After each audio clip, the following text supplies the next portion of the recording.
The fuck? What?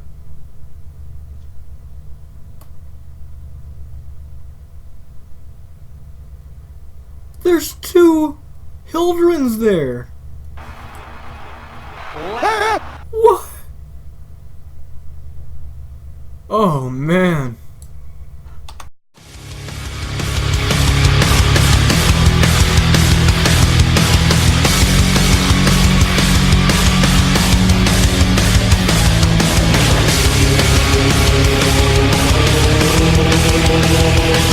Warframe God Builds Definitive, your one-stop drop for everything advanced, led by Vance.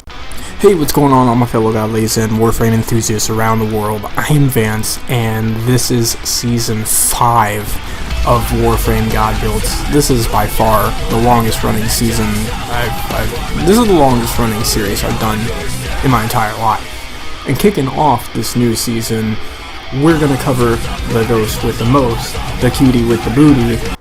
Hot damn, that asset.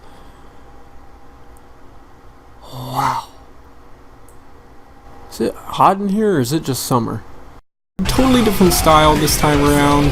Jokes, I mean, we're gonna do this like it's an actual episode. 3, 2, 1, go!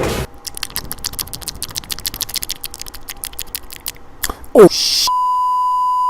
Let's just go straight into this, shall we? First of all, I want to say that Wisp is being hailed as basically a one-trick pony with her first ability, and what I'm going to provide for you today is going to make you question the way everyone builds her, because this is the build to end all builds. Her first ability, Reservoirs, which we covered, it being the most useful here. Nonetheless, Vitality Mote, Haste Mote, and Shock Mote. Choose and summon a reservoir filled with motes that attach to aid in Wisp and her allies. Haste Mode grants increased movement and attack speed, Vitality Mote increases maximum health and heals over time, while Shock Mote stuns nearby enemies. A lot of people are going to say that the Shock Mote is the least useful here, and I gotta tell you, they're pretty wrong.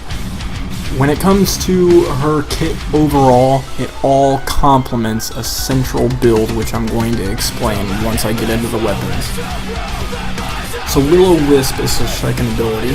You cast forward a spectral image of Wisp to confuse and distract enemies, reactivate to travel to its position. Hold to have the image travel faster, and teleport to its position on release. What I can say about this ability is that it does not tell you that while the Will-O-Wisp is traveling, you are actually invisible. So it's important to note that while this thing is traveling, you can capitalize on stealth multiplier bonuses. Breach Surge. On a dimensional breach to overwhelm nearby enemies and cause them to release aggressive surge sparks when damaged. Wisp may also target a reservoir to teleport to it and double the range of the surge. This does a radial blind effect, again, something that the ability does not say. So again, more stealth bonuses if you're close enough when you cast this to enemies. It's going to be very, very useful for a melee specific build. And then this is my personal least favorite because it just does not scale. It's being compared as Goku's Kamehameha, when in fact it should probably be compared to the Mega Smasher from the Guyver Gigante. I mean, Guyver is, after all, the anime that inspired Warframe, as declared by the developers, so let's remember that when we're looking at this type of ability, because I wish that the more you held it down, or the longer it went for, it would do more damage. There needs to be some type of scaling with this ability, because it just doesn't scale at all. And with that being said, I would think that if you could use this as a Cosmic Spectre, that it would also rely on this ability a lot. And speaking of Spectres, can we just see our Spectres customized like ourselves? It's been long enough, Digital Extremes. I want to see the customizations I've made to my Warframe be applied to my specters. That'd be nice. So here we are with one of the finest crafted Warframes in the aesthetic community. Who's a strong competition for Volta's fastest runner? And who's strongly competing with Saren for thickest ass? You are, Wisp. You beautiful little ugly-faced toad thing. I'm not done with this build because obviously I'm missing the Exilus spot, but honestly, it really does not matter what you put there. I'm choosing Corrosive Projection, which again, it honestly doesn't matter what you put there. Go with Prime Continuity, Stretch, Streamline Vitality, Augur Secrets, Blind Rage, Augur Message, and Prime Flow. For a little bit of added extra strength here, you might want to swap out Augur Secrets for Umbral Intensify. And there was something when I was building for this Warframe that really had me kinda upset. I had to choose between Augur Message and Augur Reach. Now the reason why I battle between range and duration is because range and duration are going to be equally as important when it comes to a melee type build. But I mean, if you've got Blind Rage here, you're going to want Streamline, you're going to want some range, you're definitely going to want some strength so that the buffs that you put down are a lot better, and then Vitality for obvious reasons, just so you can face tank a little bit easier.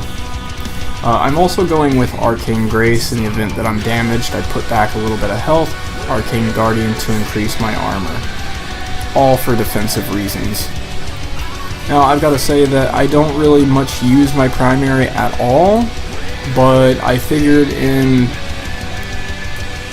the signature move of Warframe God Build series, we're just going to show you a primary build anyways, because Cormorex is properly named Rex because it wrecks.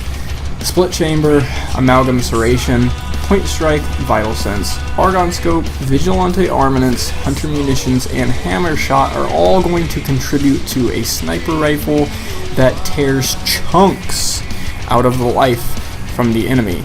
And again, I'm not really using a primary, but if you choose to do so, Cormorex is not going to let you down.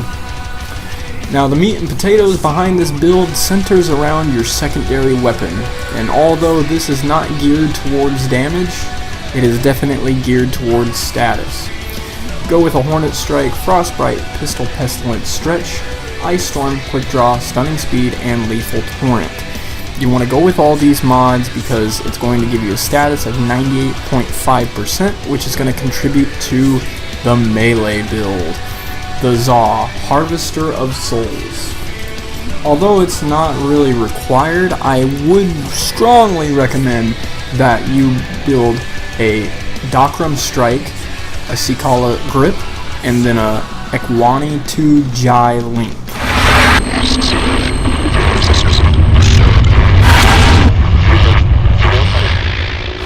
Because that is going to contribute to this mega scythe that you have here, and it's all status related.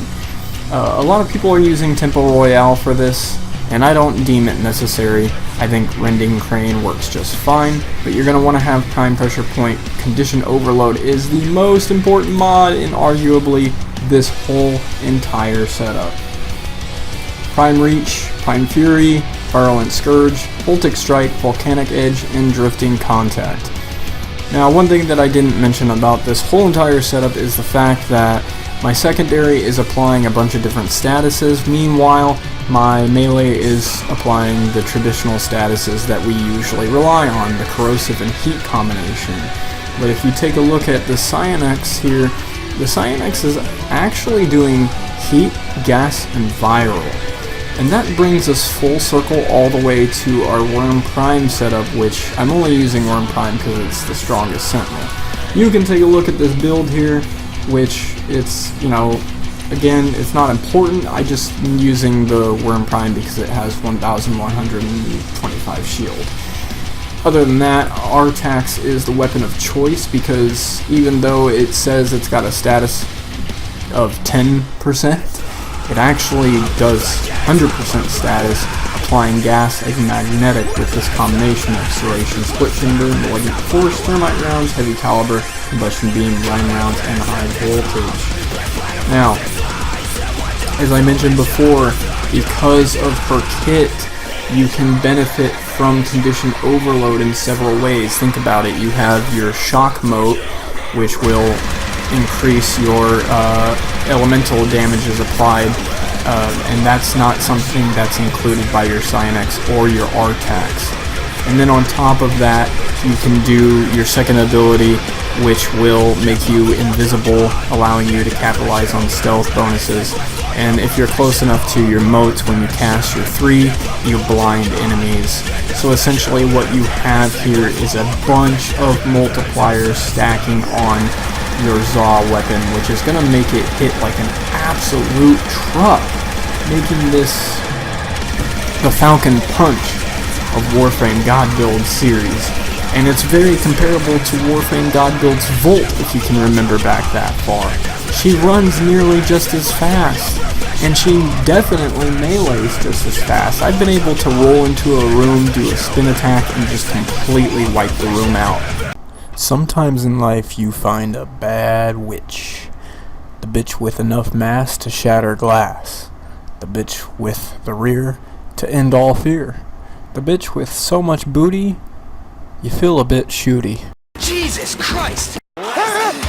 So if you like this build, and you've learned something from it, it always helps if you smash that like button, comment, share, subscribe, do everything I always encourage you to do. And until next time, this has been Vance, signing out. Peace.